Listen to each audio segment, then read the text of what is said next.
Good Friday morning. Good to have you with us. I'm Joe Fryer. And I'm Sinclair Samoa in for Savannah Sellers. Right now on Morning News Now, horror and hope across Syria and Turkey in what's now become one of the deadliest natural disasters this century. This morning, rescuers still racing to save people trapped in the rubble 5 days after a massive earthquake. But time is running out with the number of confirmed deaths now at more than 20,000 people. And officials warning of a second disaster as survivors endure the harsh winter. We'll bring you the latest. Subpoenaed. New developments this morning in the January 6th investigation. A source telling NBC News that former Vice President Mike Pence has now been subpoenaed by the special counsel over Donald Trump's role in the attack on the Capitol. More on what we know and how it could impact the investigation. But we're going to start this morning with those powerful earthquakes in Turkey and Syria and what's now become the seventh most deadly natural disaster this century. It has been 5 days since two catastrophic quakes destroyed towns and villages, leaving thousands of people trapped under mountains of rubble. More than 21,000 are now confirmed dead, and hopes of finding more survivors are fading with each day. And the World Health Organization fears that those who have survived could now face a second humanitarian disaster, with many now forced to camp outside in harsh winter conditions without food, water, or power. The organization says urgent action is needed to avert another crisis. Despite the devastation, extraordinary stories of survival are still emerging. Days ago, this Syrian newborn baby girl was pulled out alive after her mother gave birth to her under the rubble. The baby has now been named Aya, which is Arabic for a sign from God. She is said to be doing well in the hospital, but sadly her parents and siblings did not survive. She'll now be looked after by her great uncle. NBC News foreign correspondent Matt Bradley has the latest from Turkey. Good morning, guys. So I'm in one of the bases where operations inside Andiaman in Turkey, one of the worst hit cities in this massive sprawling crisis. Andiaman really was very close to what was the epicenter of those twin earthquakes, where we're seeing casualties now pushing above 21,000. Now, the Americans started their work yesterday, and they're still going. Now, it sounds like, how did they get here so late? Well, now, there is still a lot of living people who are being pulled out of the wreckage. It's impossible to believe, but around 100 hours after the initial tremors, we're still seeing people, survivors, being pulled out alive, and that's what the Americans are here to do. Now, let me show you a little bit about what we're seeing around here. This is their command center here. Now, there are actually two teams here, one from LA and one from Fairfax County, Virginia. This is the sleeping quarters for the LA group right here. And this is a group of medical tents right here. Now, this medical tents, they're mostly just, it's been explained to me, for personnel here. But if there's an absolute dire need, they can take care of some victims, Turkish victims, if there really is a pressing need. But mostly it's medical treatment for the many dozens of staff who are here trying to find living victims. Now, this situation really, it is kind of, despite the fact that I said that they're withdrawing some people who are alive, we are seeing a transition from a rescue effort to a recovery effort. We are well beyond the window, which is normally 72 hours when experts say you should be able to find living people. Now we're well over 100 hours, and even though we're seeing some miracles, those are going to become rarer and rarer as the odds of people surviving. And if you can imagine sub-zero temperatures at night, most of these people with terrible wounds and persisting without food or water, it is hard to imagine them surviving longer than 100 hours, even though we are seeing some of that. Guys? All right, Matt, thank you so much. Let's bring in Dennis Clancy for more on this. He is the Director of International Operations of Team Rubicon, a veteran-led nonprofit group focused on providing relief to those devastated by this disaster. Dennis, good morning to you. I know you're currently joining us from Adana, where rescue teams are continuing to search through the rubble for those survivors, knowing we are still seeing some of those miracles happening. I mean, what are you seeing on the ground, and how does this compare to other earthquake rescues that you've worked on? Yes, as your reporter just mentioned, there are a ton of people that no longer have shelter, obviously from the number of buildings that have gone down. I was in Iskenderun yesterday that had dozens of buildings just completely flattened. So we are very much looking at those follow-on effects of this earthquake. Food, water, shelter, sanitation, hygiene. These are the sorts of things that can start to create problems for the communities here. You've met with several key bodies, including Turkey's Ministry of Health and the WHO Emergency Medical Team Coordination to discuss how your group, Team Rubicon, can best help. What came out of those meetings and where is your team headed right now? The good thing is there are a number of teams moving into the affected area right now from across the world. We have a team on standby. The important thing to remember here is that it's going to take weeks, if not months or years, for people to recover from this earthquake. And so we're really looking long term. What can we do in the immediate to reduce suffering? But what are those follow-on effects, and how can we support, whether it's local NGOs partnering with other organizations that are here, working within this response architecture to make sure that we have the most efficient and effective response? I mean, even before this earthquake, Syria was facing a humanitarian crisis. Now hundreds of thousands more are displaced because of this disaster. What do the people of Syria and Turkey need for long-term recovery in your mind, and how can the international community help those who've been displaced by this? Yeah, Syria, we know, will continue to be a complex situation. There are a number of Syrian people within Turkey that have moved out due to the conflict. And so that has already put some burden on some of these areas in the cross-border region. But by and large, you see a number of organizations that are helping to support those populations. I think, understanding and having a long view of the fact that this won't be over tomorrow. We're just coming out of the search and rescue phase. Luckily, we're still having miracles today of people being pulled out of the rubble.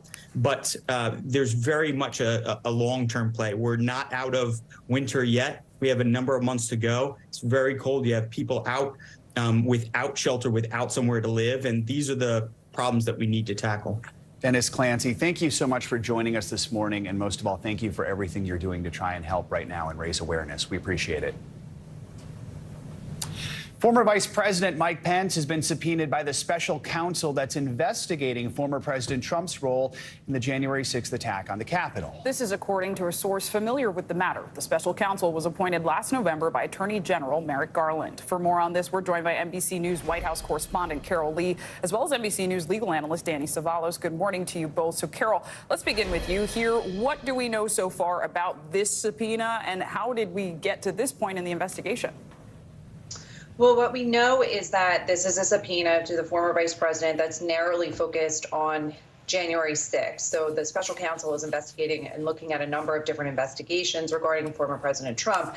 This is about January 6th and the former vice president. There have been negotiations going on behind the scenes, trying to get Pence's testimony here.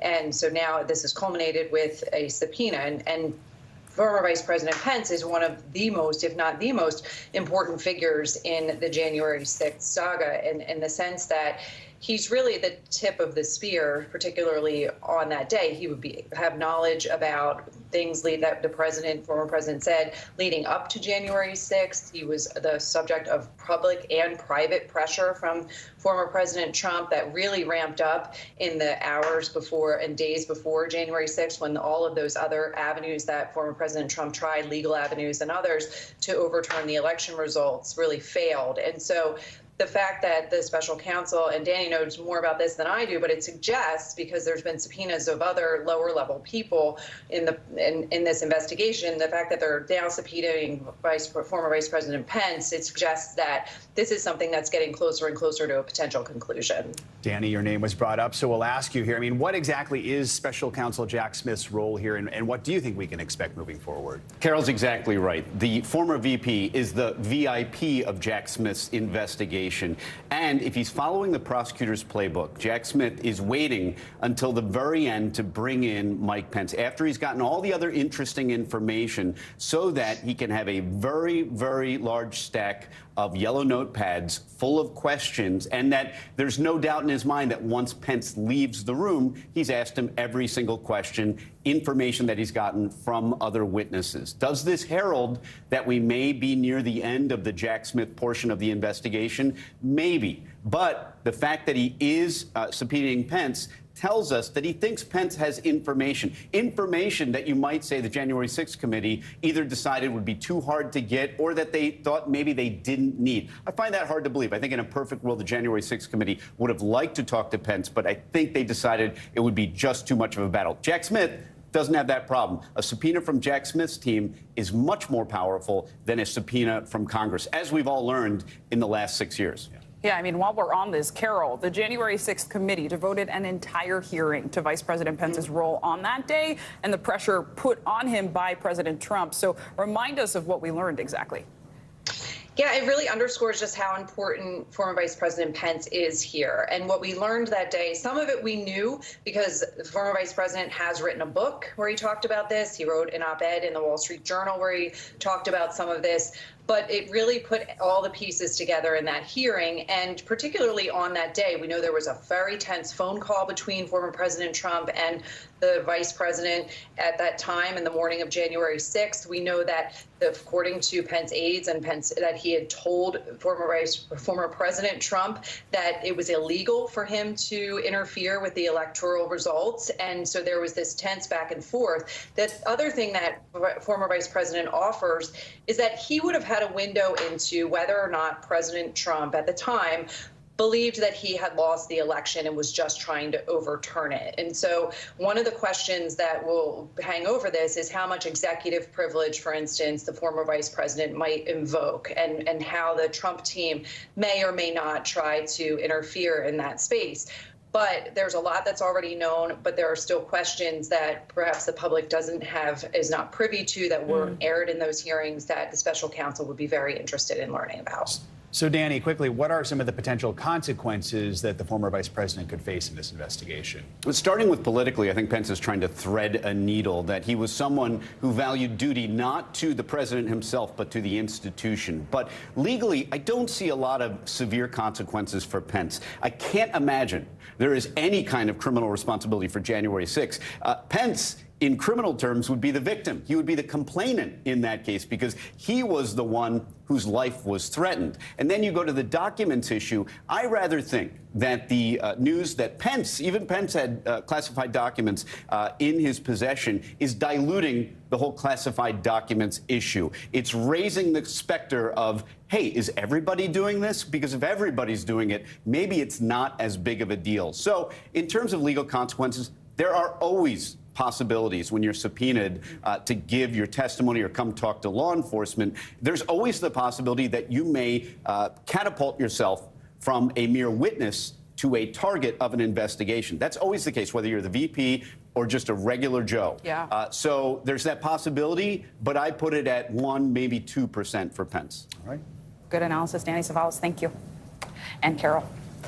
This morning, newly declassified information is shedding light on what the suspected Chinese spy balloon may have been capable of. FBI counterintelligence experts on electronic spying are studying the debris. A senior U.S. official says the amount recovered so far adds up to about the size of a small car. But searchers say the balloon was carrying a payload as large as a regional jet, and it's not yet clear what sensitive intelligence the Chinese may have gotten. During a public Senate hearing yesterday, tempers flared with lawmakers in both parties expressing anger and frustration over the Biden administration's handling of the incursion into U.S. airspace. I'm so angry. I want to use other words, but I'm not going to. The fact of the matter is, Alaska is the first line of defense for America. My question really is why we are so late to the game in not only discovering, but taking action against them. And that is a challenge that we need to confront as democracy. For more on this, we are joined by NBC News congressional correspondent Julie Sirkin and senior fellow and military expert at Defense Priorities, Daniel Davis. Thank you both for joining us. Julie, let's start with you and that hearing yesterday. We saw some tense moments. Lawmakers on both sides of the aisle visibly frustrated with how the situation was handled. They also had a classified briefing behind closed doors. So what did you hear from lawmakers?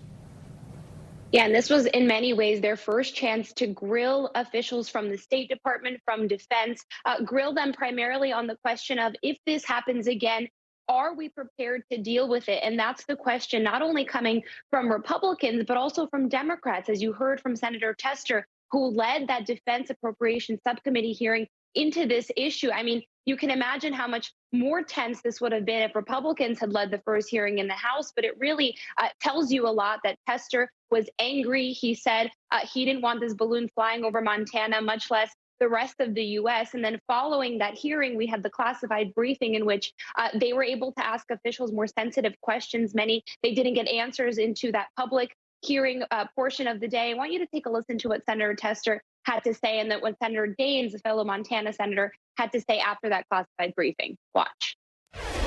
The truth is, we think we know what they were going to collect. We don't know.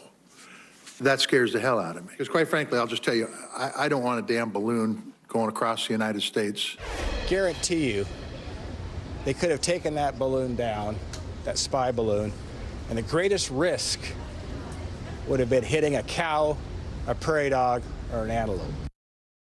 Now, look, I did speak to some Democrats coming out of that classified briefing who were satisfied. Senator Durbin, a top Democrat, told me he has full confidence that the administration can prepare and knows how to handle this in the future. Senator Mitt Romney on the Republican side said that the administration made the U.S. proud in how they handled this issue. So it really depends which corner you are from in the U.S., depending on what reaction you're going to get from these lawmakers, because obviously, as you heard from Senator Lisa Murkowski, who represents the state of Alaska, she was angry that Alaska was sort of counted out in the significance of this balloon because it spent some time flying over that portion of the country before it made its way into the lower 48. And Daniel, let's bring you in because notably China claimed this was just a weather balloon and that it was blown off course. But according to the State Department, the balloon had multiple antennas capable of collecting signals intelligence, and the balloon maker actually has proven ties to the Chinese military. So what exactly does that tell you about how serious this incident was and what kind of intelligence the balloon may have been collecting? Yeah, first, just on what it was, I mean, there's actually no question about it because we had U-2 spy plane fly close by to take detailed photographs of it. So we know, very clearly this was not just some weather balloon that went off course. And of course, once we collect the rest of that wreckage off the seafloor, we'll have even more intelligence on that. But I do think that we have to be a little cautious about, making too much an issue of this. Because, look, that balloon is one of the lower issues that China has to spy on the United States. And, of course, their low Earth orbit satellites have much larger payloads, can get much more of both signals intelligence and physical intelligence with photographs, high-resolution photographs. So this kind of thing goes on all the time. We do it every day against China. And it's just something we have to be careful of, but we don't need to make too big of an issue of it, that this one balloon is a bigger issue than it really is. Julie, real quickly here, the House unanimously passed a resolution condemning this spy balloon, but that doesn't really carry much weight. That's more symbolic. What else could we expect to see from Congress? It doesn't have much teeth, but I think it's important to note that this resolution started off as a very different idea. I reported over the weekend that Republicans were actually considering a resolution disapproving of the Biden administration's handling of this. They ended up passing something unanimously that disapproved of China and the surveillance balloon to begin with. So I think that tells you that Congress really wants to stick together on this issue. There's a bipartisan subcommittee in the House, the China Select Subcommittee led by a Republican, Mike Gallagher, and a Democrat, Raja Krishnamurthy, and they're going to be examining the issue of China as a whole, not only when it comes from this balloon, but also as it comes to TikTok, other matters of national security. And so I think your guest is absolutely right. Like, this is definitely a big issue, but there are a lot of other things going on with China and the U.S. and a lot of other things that Congress has their eyes on and hopes to keep this as a bipartisan focus. Julie Sirkin and Danielle Davis, thank you both for joining us this morning. We appreciate it. Thank you. Now, let's get a check at your Morning News Now weekend weather. Meteorologist Angie Lassman joins us with the forecast. Good morning, Angie. Good morning, guys. Lots to talk about this weekend, and it's a busy one for, I know, many with the Super Bowl coming up. So let's jump into the most active areas. That's going to be draped across the southeast as a system works onshore. This low pressure, it moves onshore for parts of the Florida Panhandle, and it intensifies. And with it comes some heavy rain as we get through not just today, but also into tomorrow. tomorrow and into parts of the weekend. We will see definitely a little bit of rain for folks and even some snow. So let's show you exactly how that plays out. You can see it does intensify. There's that snow that we're expecting for parts of the Appalachians here as we get into your Sunday. It'll be a little soggy for folks that are maybe having a Super Bowl party in those areas. Here's the bullseye for the heaviest of the rain, because there is a potential we could see some flood concerns. And I want you to be aware of that here, even as we go through your Sunday. Savannah, Charleston, Tallahassee look like areas that we could see upwards of 2, maybe even 3 in isolated areas of about 4 inches along that Florida panhandle. So again, the flooding concern will remain for us through the weekend. We do have a chance for some stronger storms. It's not quite as robust as it was a couple of days ago, but still the parts of the panhandle and into Georgia and South Carolina are included in that through the day today. Limited, but not zero. So just be aware of that here if you live in those areas. There's the snowfall that we're expecting. Some of those higher amounts will reach 4, maybe 5 inches of snow. We'll have about an inch in places like Roanoke, Castlewood. So just be aware of that here. That'll cause some travel troubles. But the warmth continues. And guys, this morning we woke up to record-breaking temperatures in New York City. We were into the low 60s. We broke a record high this morning that was set back in the early 2000s. So you can see where we'll end up in many places today. 24 degrees above normal in Boston. They're also going to take a run at some record-breaking high temperatures. And it's not just the Northeast. Temperatures are well above normal in parts of the Midwest and in the high plains. And even as we look into the weekend, temperatures drop in a couple places, maybe low 40s for Sunday in Cleveland. Not bad. But we are back into the 50s and 57 degrees by Monday in Washington, D.C. But I know what you all want to know, the Super Bowl forecast. If people are heading to Glendale, Arizona, lucky you, first of all. Second of all, look at this weather, guys. Sunny, warm, 70. It's a dream. Although it turns out we could have had the Super Bowl in the Northeast, too, and it would have been comparable. Very similar weather, shorts weather. And I'm like, it's nice for the crowd, maybe not for the players, but... Yeah, exactly. It'll get hot. Angie Lassman, thank you.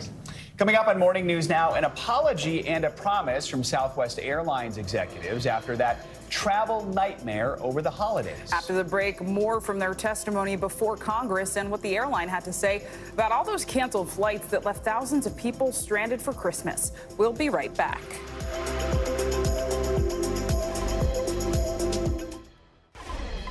Welcome back. You might remember it was not exactly a joyful holiday season for Southwest Airlines. Scenes like this played out for 10 days. Dozens of suitcases and pieces of luggage piled up with no owners in sight. Yeah, and yesterday, a Senate committee took a top Southwest executive to task over the holiday travel chaos. The airline's chief operating officer, Andrew Watterson, pictured here, told that committee the company, quote, messed up. He said they're working to make things right for millions of travelers affected.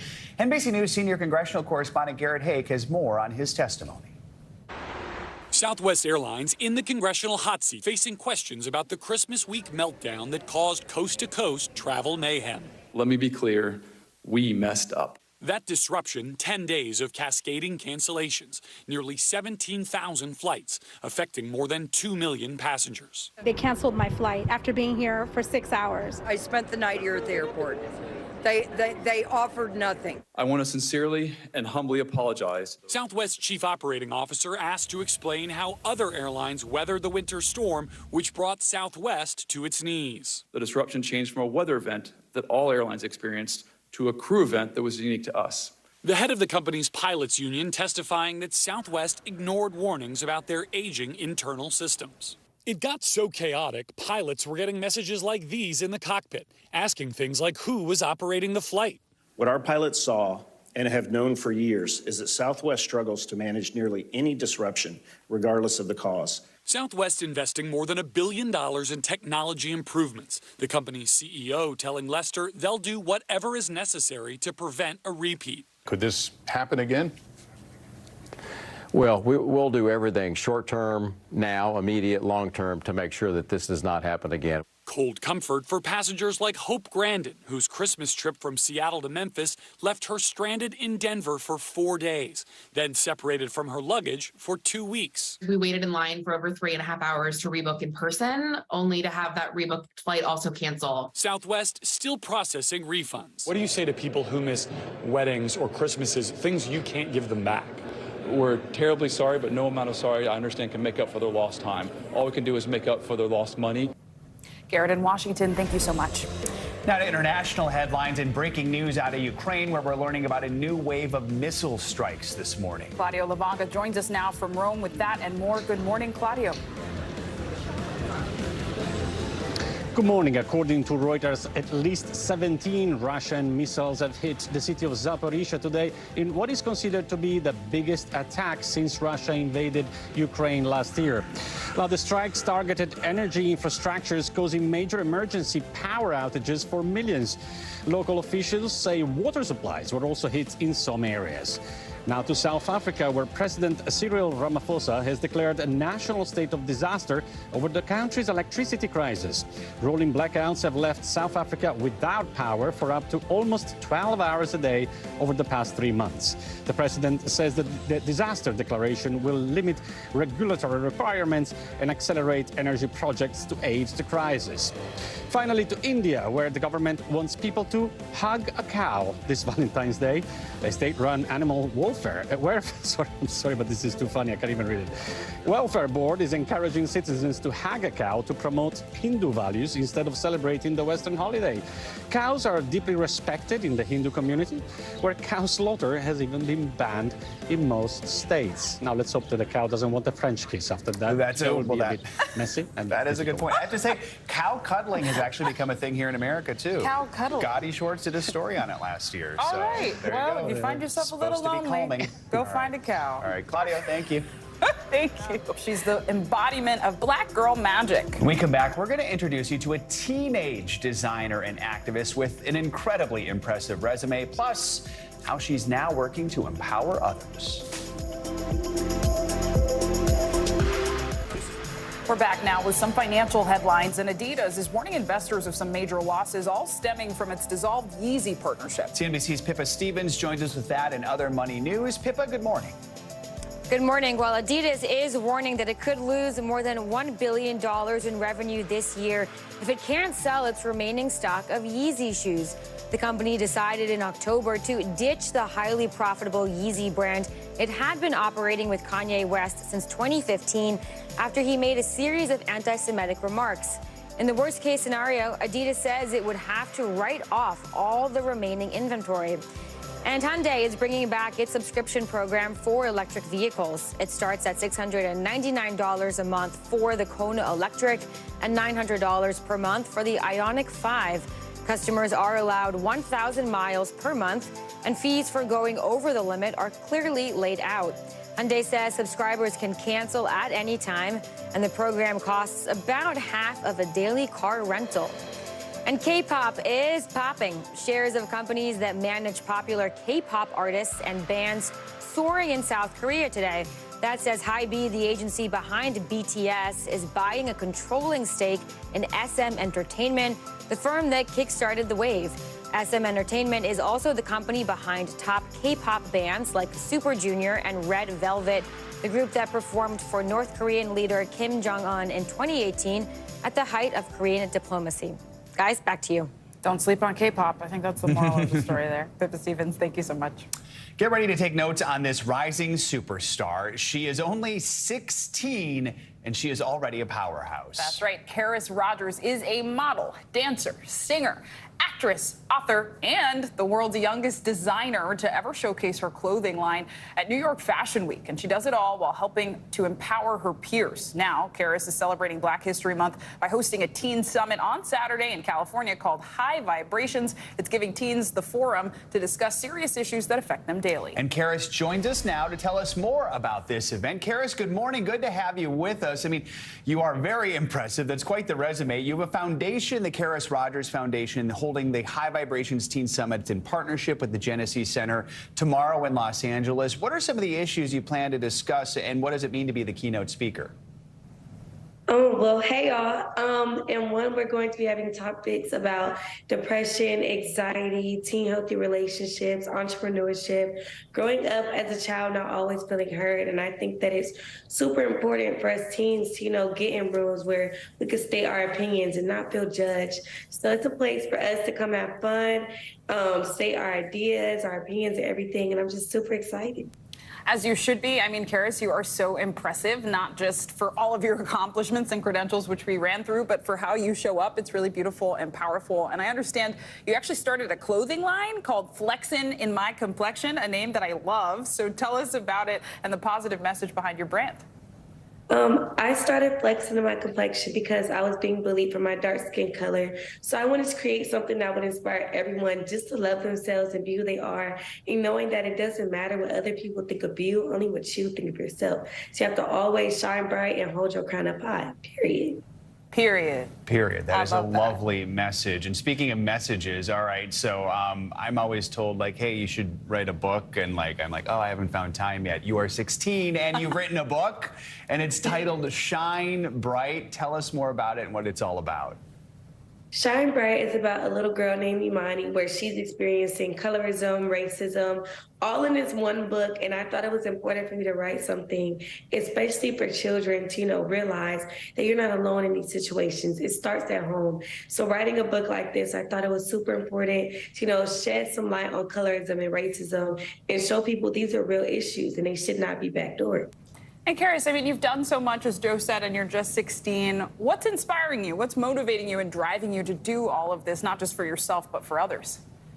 What's inspiring me is knowing that I'm inspiring other people, because Flexing in My Complexion, nor Shine Bright, nor my foundation isn't just about me. It's for everyone.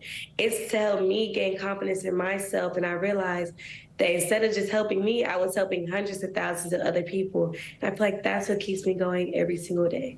You're going to be, I guess, meeting with a lot of folks this weekend at your foundation. What's the biggest takeaway you hope they have from spending time with you and at your conference? Ooh, the biggest takeaway is knowing that they're not alone in any situation that they're going through.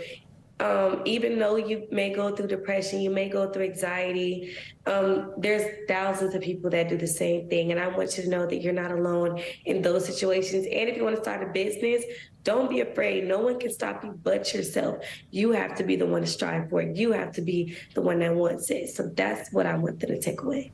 Karis Rogers, I think we could talk to you all day long. Thank you so much for taking some time to join us this morning, and good luck with everything with your Teen Summit. Yes, best of luck. Thank you. Welcome back. This one is a blast from the past. If you grew up in the 90s, and you certainly remember Blockbuster Video. Blockbuster Video, wow, what a difference. The popular video rental store that closed its doors back in 2014. The one store is still open in Bend, Oregon. Well, one fan is pushing for a comeback, a kind of Blockbuster reboot. High school senior Matthew Reed created a movie lending library for his community called Free Blockbuster, fully decked out with the familiar blue logo and movies on DVD and VHS. So dust off those VCRs if you still have them. You can take and leave your favorite films all for free. And it turns out Reed isn't the only one craving a little of that nostalgia. A website called freeblockbuster.org actually keeps track of similar movie lending boxes all across the country. Their slogan, take a movie, leave a movie, be kind, rewind. It's like those little free libraries, only now it's with the DVDs and the VHS. You just have to have the machine that can play those. I was going to say, yeah, I don't know. I'd have to go dig for my VCR. I have, if you need. We've all right, talked thank you. This at length about my setup here. I still have all those things. So got it. If you need to borrow a VCR. I'll swing by your office, Joe. All right. Thank you. Yep, that does it for this hour of Morning News Now. But the news continues right now. Thanks for watching our YouTube channel. Follow today's top stories and breaking news by downloading the NBC News app.